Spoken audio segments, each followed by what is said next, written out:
আমবাসা থানার পুলিশ ও জিআরপি পুলিশের যৌথ উদ্যোগে আমবাসা রেল স্টেশন থেকে গাঁজা সমেত এক শিশু এবং 9 জন মহিলা আটক করল পুলিশ। ধৃত মহিলাদের বাড়ি বিহার রাজ্যে। ধৃত মহিলারা আজ গাঁজা নিয়ে কাঞ্চনজঙ্ঘা ট্রেনে করে বিহার রাজ্যে পাড়ি দেওয়ার জন্য আমবাসা স্টেশনে বসে থাকে। আজ সকালে আগরতলা থেকে ডেমো ট্রেন করে জিরানিয়া থেকে আমবাসা রেল স্টেশনে আসে। গাঁজাগুলির ওজন 18 কেজি 800 গ্রাম, যারা বাজার মূল্য 2 লক্ষাধিক টাকা বলে জানায় আমবাসা থানার ওসি গুরুপদ দেবনাথ। ধৃতদের বিরুদ্ধে আমবাসা জিআরপি থানার এনডিপিএস দ্বারায় মামলা নেয়।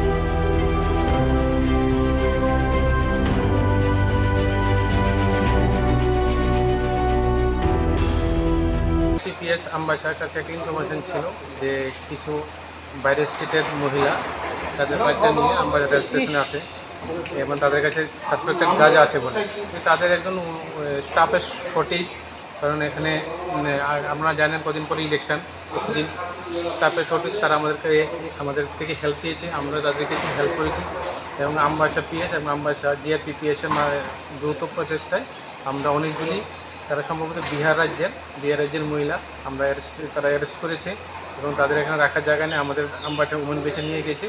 অনেকগুলি প্যাকেট এখান থেকে উদ্ধার হয়েছে। এখন এগুলি পরিমাণ করা হয়েছে মোট 18 কেজি 800 এখানে গাঁজা তাদের কাছ থেকে উদ্ধার হয়েছে। কতজন অ্যারেস্ট? এখানে 8 থেকে 9 জনের মতো আসো, এটা আমরা দেখে বলছি এই কতজন। সবাই কি মহিলা?